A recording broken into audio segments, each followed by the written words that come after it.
Oke, selamat malam Bapak Ibu semua. Kembali lagi bersama kita di sini pada Focus Solution Indonesia. Tentu bersama dengan Bapak Ade Swinton, yaitu Public Teacher Practitioner who is Billing Expert.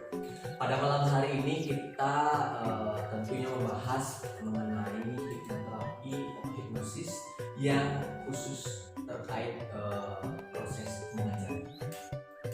Jadi pada saat kemarin kita telah membahas tentang hipnoterapi bagi teman-teman ataupun Bapak Ibu sekalian yang punya penyakit fisik, dan pada malam hari ini kita fokus ke mengajar. Dan kebetulan Bapak Made kan juga seorang trainer Bapak Made ya.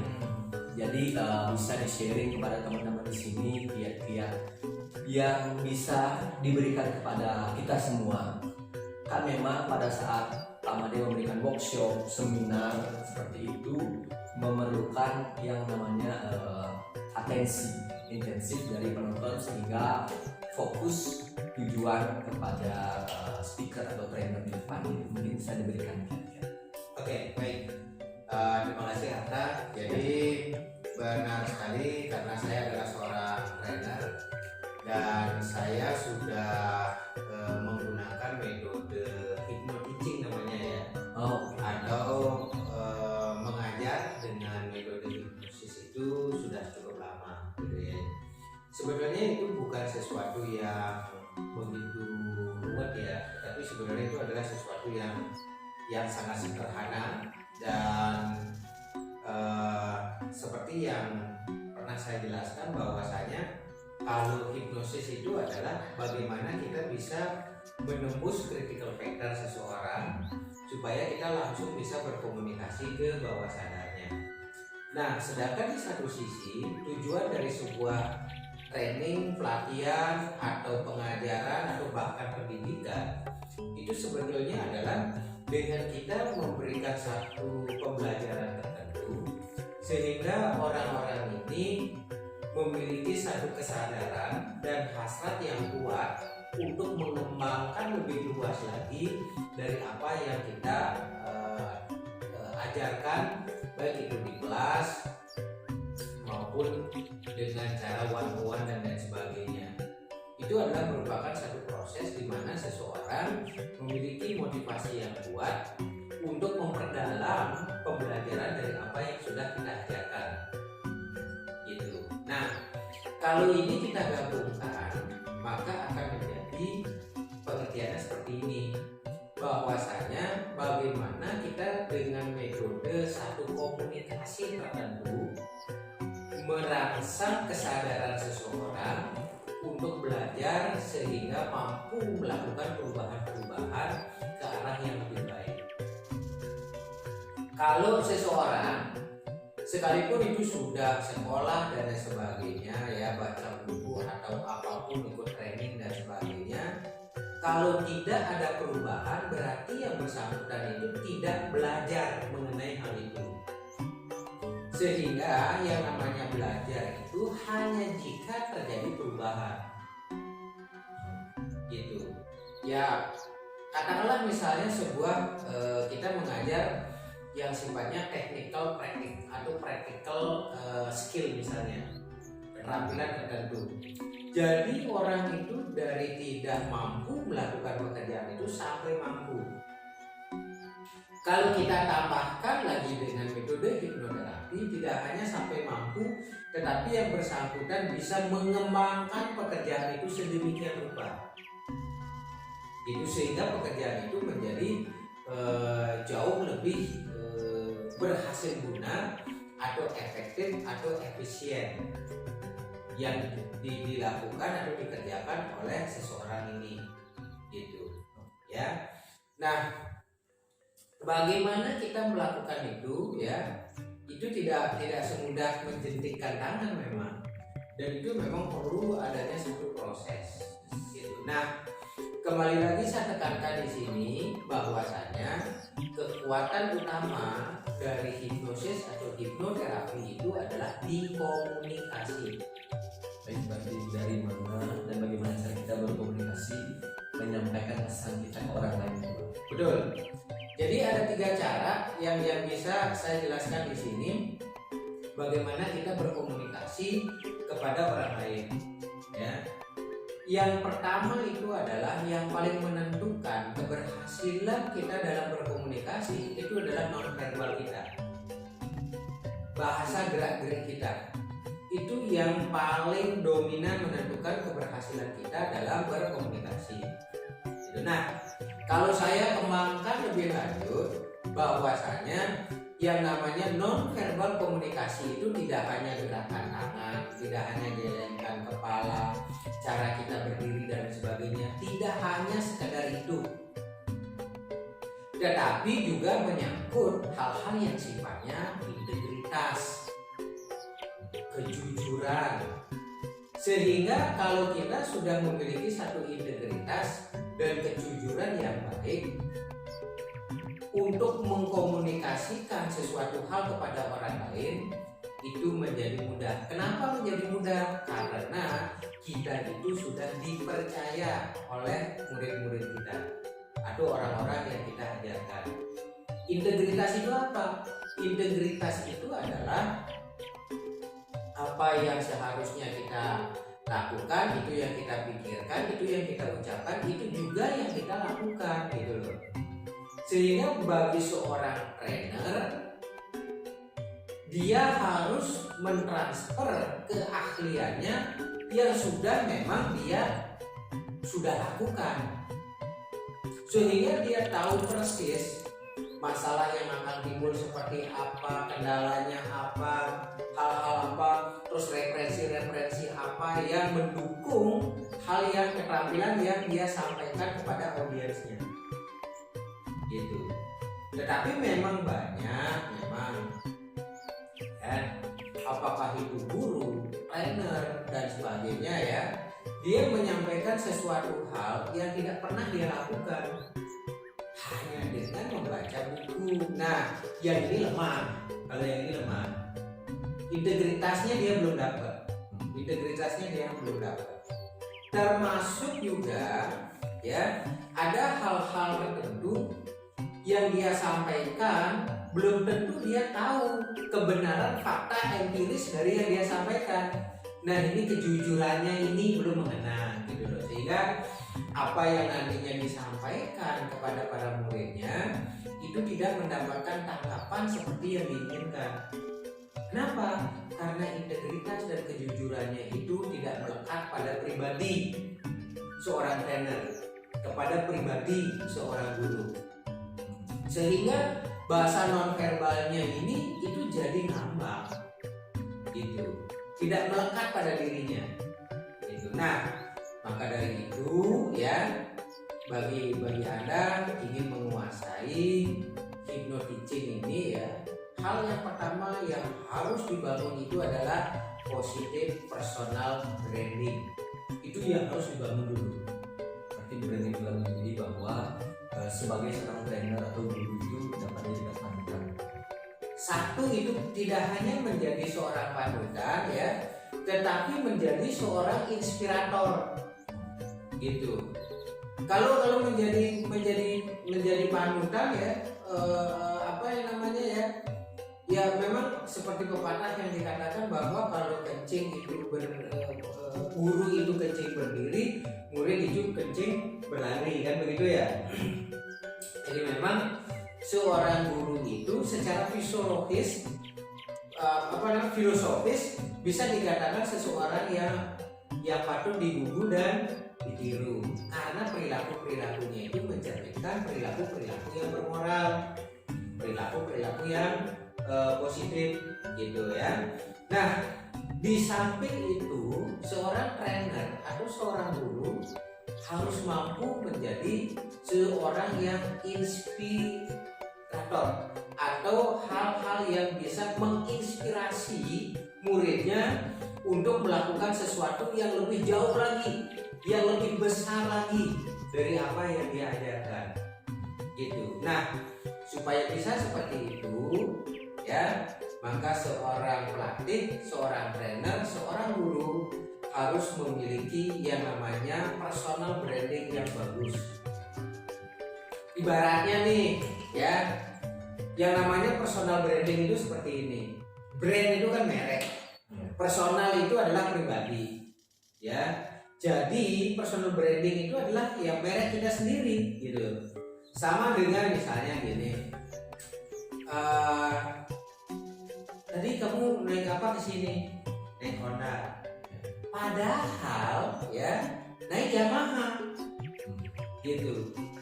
Kenapa merek satu jenis sepeda motor yaitu Honda, maaf ya saya menyebut merek ya, Honda itu menjadi begitu apa yang namanya ya, menjadi begitu sangat kuat di masyarakat ya, karena dia salah satu misinya dia dulu itu adalah menjadi number one gitu. Sama dengan sekarang, sekalipun misalnya kamu minum air yang seperti di rumah ini karena water misalnya, tapi begitu kamu keluar bahwa tolong ambilkan apa?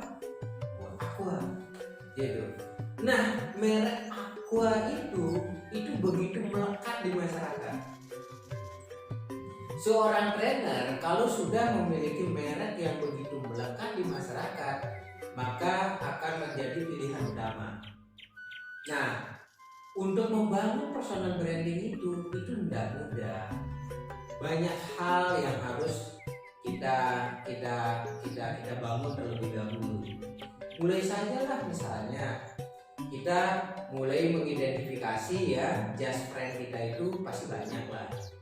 Kalau kita bekerja di satu perusahaan, katakanlah misalnya karyawan kita itu adalah 1.000 orang, berarti yang menjadi just friend kita itu minimum itu 1.000 orang yang menjadi just friend. Jadi ketemu, sapa dan lain sebagainya. Atau misalnya pasang status di sosial media, kita hanya like saja atau kita lewati saja gitu. Itu just friend. Nah, dari 1.000 orang ini yang merupakan just friend kita, seberapa banyak yang benar-benar menjadi friend kita? Friend yang dalam artian itu sudah ada kelekatan-kelekatan tertentu gitu. Katakanlah misalnya hanya 50%, berarti 500 orang dong. Dari 500 orang ini seberapa banyak yang menjadi good friend kita? Gak banyak itu. Ya, mungkin hanya menjadi good friend itu hanya 50 orang gitu. Nah, setelah menjadi good friend, seberapa banyak dari 50 orang ini menjadi advokat kita atau soulmate kita lah? Berapa orang nih? Berapa orang? Kamu punya soulmate nggak? Soulmate Punya. Tahu namanya? Nah, caranya mengetes yang namanya soulmate itu begini. Kalau terjadi sesuatu hal dengan kamu, nama siapa yang kamu ingat pertama? Kalau ada masalah, Apapun masalah atau sesuatu yang menyedihkan, sesuatu yang menyenangkan, menggirangkan dan sebagainya, nama yang pertama sekali kamu ingat ada nggak? Ada kan? Ada. Oke. Begitu kamu bilang nama ini, saya akan tanya orangnya. Pertanyaannya sama. Pada saat terjadi satu situasi apapun yang kamu hadapi, namanya siapa yang ingat pertama kali? Kalau dia menyebutkan namamu, berarti itu soulmate-mu. Tapi kalau seandainya kamu bilang dia, ternyata saya tanyakan kepada yang bersangkutan dan dia menyebutkan nama yang lain, berarti itu bukan soulmate-mu, hanya good friends. Itu. Jadi di dalam kita itu penting mengetahui yang namanya soulmate kita. Kenapa? Karena soulmate inilah yang nantinya menjadi advokat kita. Ketika menjadi advokat, berarti memberikan kalau misalkan ada kesalahan kita bisa sharing. tidak hanya sharing kalau advokat, tapi sudah membela. Contohnya misalnya nih, ada orang lain yang ngomongin kamu di belakang kamu, di hadapannya dia misalnya. Ata tuh kayak gini, dia yang menamakan beda. Enggak, dia bukan begitu kok. Itu berarti dia adalah soulmate-mu yang sudah menjadi advokat. Kenapa ini penting? Mereka inilah nantinya yang akan memunculkan personal brandingmu. Karena untuk mencari tahu personal branding kita itu sebenarnya mudah. Utus saja atau minta saja soulmate-mu ini kumpul dengan satu kelompok itu, kalau di perusahaan mungkin dengan satu kelompok perusahaan. Apa yang mereka omongkan tentang kamu saat kamu tidak ada di ruangan itu, itulah personal brandingmu. Gitu. Kalau kamu merasakan saya ini adalah komunikator yang efektif, tapi mereka mengatakan ya bahwasanya kalau bapak ini mengajar itu ngelantur, berarti tidak efektif dong. Apa yang dikatakan oleh orang lain pada saat kamu tidak ada di tempat itu, itulah realitamu. Dan itu juga menjadi personal brandingmu. Itu. Ya. Nah, kalau ini kamu udah dapatkan, ya, plus ditambah lagi dengan menguasai materi sedemikian rupa, ya, termasuk juga bisa menyampaikannya dengan cara yang begitu menarik, menginspiratif, maka kamu berarti sudah menggunakan kaidah-kaidah yang ada di dalam hypno teaching itu. Ya, kaidah-kaidahnya seperti apa? Kalau saya sih menempatkannya itu pada satu tempat yang mudah banget. Pertama adalah ya mendengarkan untuk didengarkan. Mudah kan? Mudah. Yakin mudah? Kalau dari segi bahasa bisa dilakukan.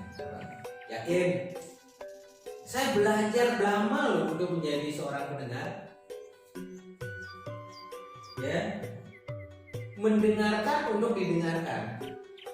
Jadi banyak orang kalau bercerita kepada kita, dia itu menceritakan dramanya.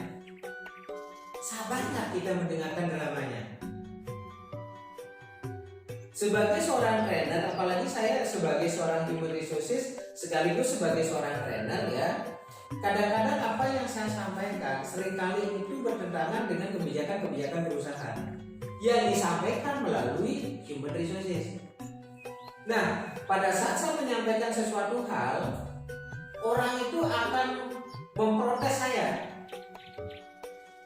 bahkan mencaci maki, menyalahkan dan sebagainya. Pada saat berhadapan dengan situasi seperti itu, mampukah kita menjadi seorang pendengar yang efektif? Situasinya seperti itu mungkin. Nah, itu dia dong. Jadi prinsip yang pertama itu adalah mendengarkan untuk didengarkan. Itu. Seringkali kita pada saat mendengarkan seseorang berbicara, pikiran kita itu sibuk mencari jawaban apa yang nanti akan saya pakai, menganalisa dan lain sebagainya. Apa yang terjadi kalau pikiran kita sibuk mencari-cari jawaban apa yang akan kita katakan pada saat orang lain itu bertanya? Apa yang akan terjadi? Jadi pesan yang disampaikan nggak didengar dengan efektif. Iya. Kita tidak ngerti apa yang dia tanyakan. Kita tidak ngerti apa yang dia ucapkan. Karena kita tidak ngerti dengan apa yang diucapkan, kita tidak ngerti karena apa yang dia tanyakan, jawaban kita, reaksi kita pun itu tidak efektif. Itu. Jadi pertama itu adalah dengarkan untuk didengarkan. Yang kedua itu adalah setujui dulu untuk disetujui. Gitu. Kita menerima dulu untuk diterima. Itu ya. Jadi kalau kita mengajar murid yang banyak, kita harus mampu menerima mereka satu persatu apa adanya dulu. Saya pernah jadi guru, saya juga pernah jadi trainer. Kalau dulu begitu ada satu orang peserta yang seperti apa gitu ya, saya sudah buru-buru melabelnya. Oh, dia itu mengabaikan saya, dia itu tidak fokus, dia itu tidak apa, tidak ini dan sebagainya. Buru-buru kita memberikan label kepada yang bersangkutan. Karena kita sudah memberikan label, maka persepsi kita terhadap apapun yang dia lakukan adalah sesuai dengan yang kita label. Gitu. Sehingga kita tidak bisa menerima yang bersangkutan itu apa adanya. Apa yang akan terjadi? Akan terjadi satu barrier di dalam berkomunikasi dengan yang bersangkutan. Gitu. Ya. Nah, prinsip-prinsip inilah kalau di dalam hipnotisik itu disebut dengan building rapport. Bagaimana kita bisa membangun satu koneksitas bawah sadar yang harmonis dengan para peserta anak didik kita, dengan peserta pelatihan-pelatihan kita, gitu. Maka saya masih ingat di satu live saya sebutkan bahwasanya komunikasi yang paling efektif itu adalah pada saat kita menjadi seorang komunikator, kita menjadi seorang pendengar. Bahasa yang kita gunakan bukan bahasa yang sudah saya kuasai, tetapi bahasa apa yang menjadi bahasa dari para peserta kita. Mudah untuk bisa mengerti. Ya, jadi kita berada pada posisinya posisinya murid. Gitu. Ya sama dengan seorang penjual. Seorang penjual yang efektif adalah pada saat bertemu dengan customernya, penjual ini menjadi pembeli. Gitu. Nah, kalau si penjual itu tetap menjadi penjual, dia itu akan berusaha untuk meyakinkan customernya ini dengan keunggulan barang-barangnya dia, dengan keunggulan produk-produknya dia. Sedangkan pada saat penjual ini menjadi pembeli, maka dia itu akan mencari tahu dulu apa sih yang dibutuhkan oleh pelanggan, calon pelanggan ini, masalah-masalah yang timbul apa dan sebagainya. Kalau dia sudah mengetahui hal itu, baru dia come up atau datang dengan memberikan solusi yang melekat pada manfaat dari barang yang dia jual. Itu sehingga menjadi lebih efektif dia berjualan. Itu masalahnya apa sih? Apa pengetahuan calon customer itu mengenai produk Anda? Harus tahu dulu. Nah, inilah yang kita komunikasikan berdasarkan kelebihan-kelebihan dari barang atau jasa yang kita jual.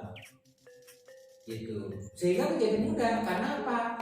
Karena calon pelanggan Anda merasa masalahnya itu terselesaikan, kebutuhannya itu terpenuhi. Gitu. Nah, langkah ketiganya baru kita berkomunikasi. Nah, pada saat berkomunikasi itu kita gunakan bahasa-bahasa yang termasuk yang namanya itu adalah language, hypnotic language, gitu. Hypnotic language, atau kalau ditambahkan dengan neuro linguistic programming, maka ada yang namanya adalah meta language. Itu hampir sama tuh, ya, antara hypnotic language dengan meta language ini itu hampir sama, karena yang ingin kita sampaikan, yang ingin kita bimbing dari para peserta pelatihan kita itu adalah kedalaman berpikirnya, itu sehingga menimbulkan satu kesadaran. Oke, Pak Adi. Jadi itu kiat-kiat dan tips dari Pak Made terkait dengan hypnoteaching. Jadi bagaimana caranya menjadi seorang trainer ataupun guru dalam mengajar dengan menggunakan yang namanya hipnosis seperti Pak Made. Ya, toolsnya banyak. Kalau dan apa yang namanya ya, sesuatu yang begitu kompleks, kalau kita sampaikan dengan cara yang simple itu akan menjadi bagus banget. Nah, banyak teman-teman trainer yang suka menyampaikan satu materi itu dengan cara hura-hura gitu ya. Itu bagus ya, jadi bergetar kelasnya dan sebagainya. Apakah itu masuk menjadi sebuah perubahan bagi peserta? Nah, kalau itu memang sudah terjadi, berarti udah bagus. Tapi kalau seandainya tidak masuk membawa satu perubahan bagi kebiasaan-kebiasaan para pesertanya, berarti metodenya adalah salah alamat. Gitu. Ya, jadi makanya pada saat kita mengajar, kita harus tahu persis ya siapa yang kita akan ajar. Itu sehingga bahasanya itu masuk gitu ya. Banyak juga para trainer-trainer, teman-teman saya juga ya, kalau mengajar itu lampu harus terang, suara harus bagus ya, peserta itu harus melek terus gitu ya. Kalau saya kebalik, justru pada saat saya mengajar, yang saya ciptakan itu adalah peserta itu mengantuk tetapi tidak tidur. Karena pada saat peserta itu mengantuk dan tidak tidur, berarti dia itu berada di level alfa. Level apa berarti antara?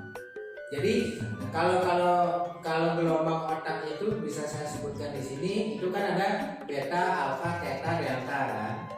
Beta itu adalah pikiran sadar, penuh analisa. Apa yang kita sampaikan itu dianalisa terus.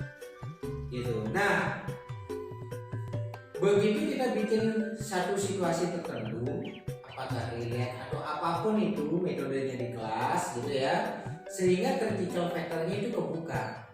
Begitu critical factor-nya kebuka, dia itu akan menjadi relax dan santai ya, maka informasi itu akan masuk ke level alpha.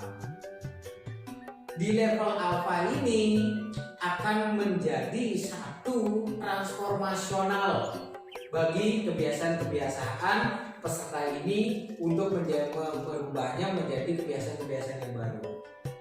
Perubahan yang paling elegan kalau saya sebagai seorang trainer untuk merubah peserta itu adalah dengan transformasi, bukan dengan reformasi ataupun revolusi. Kalau pengalaman saya dengan perubahan sistem aja, kalau salah kita mengkomunikasikannya akan terjadi satu pemberontakan,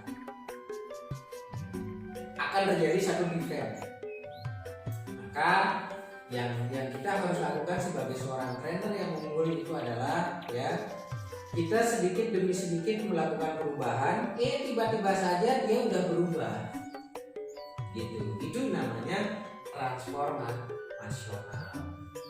Gitu. Jadi orang itu tidak merasa berubah, dirubah, tiba-tiba aja dia berubah. Nah, di mana perubahan yang paling mudah kita lakukan itu adalah pada saat kita memasuki level alpha. Nah, supaya bisa ada perubahan, termasuk juga meningkatkan potensi-potensi diri kita supaya menjadi realitas atau keterampilan yang nyata, maka kita masukkan lagi lebih dalam lagi, yaitu di theta. Di theta sampai kita merubah struktur kehidupannya, sampai dengan value nilai-nilainya kita bisa rubah, maka kita masuklah ke delta. Itu dengan metode hipnoterapi kita bisa bimbing seseorang itu masuk sampai ke level delta, bahkan sampai ke coma state.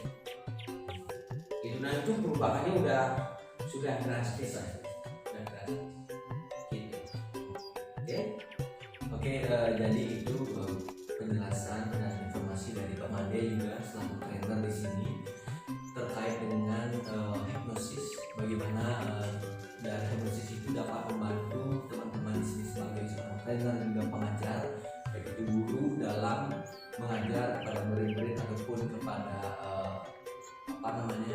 peserta pelatihan seperti itu, Pak Made. Ya, jadi intinya kecil aja beginilah ya, di personal branding itu ya, Anda ini pernah saya katakan di satu sidang waktu itu, saya diuji oleh para ahli itu untuk mendapatkan sertifikasi di bidang hipnosis dan hipnoterapi ya.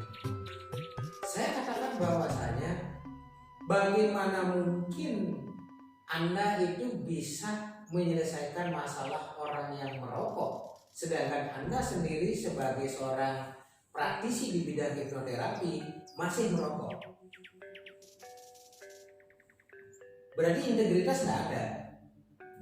Seorang trainer ya, bagaimana bisa menyampaikan training-trainingnya begitu dan sebagainya gitu ya, sedangkan dia sendiri itu sering datang terlambat ke kantor, sering bolos di kantor.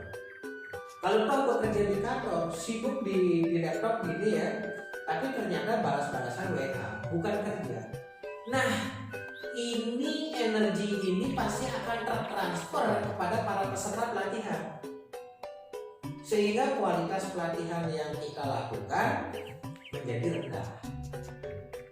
Gitu. Maka dari itu positif personal branding itu sangat penting dibangun dulu. Kalau ini sudah dibangun, baru pelajari bagaimana membuat yang namanya raport atau building raport atau koneksitas bawah sadar yang selaras.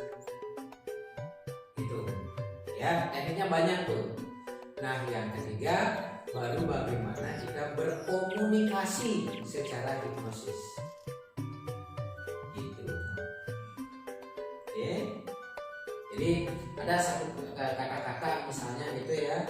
Kalau saya menyampaikan di kelas gitu ya, ada pertanyaan yang saya sampaikan, jawabannya apa? Oke, itu luar biasa sekali. Dan ini akan menjadi jauh lebih luar biasa kalau Anda menguasai materi ini. Gitu.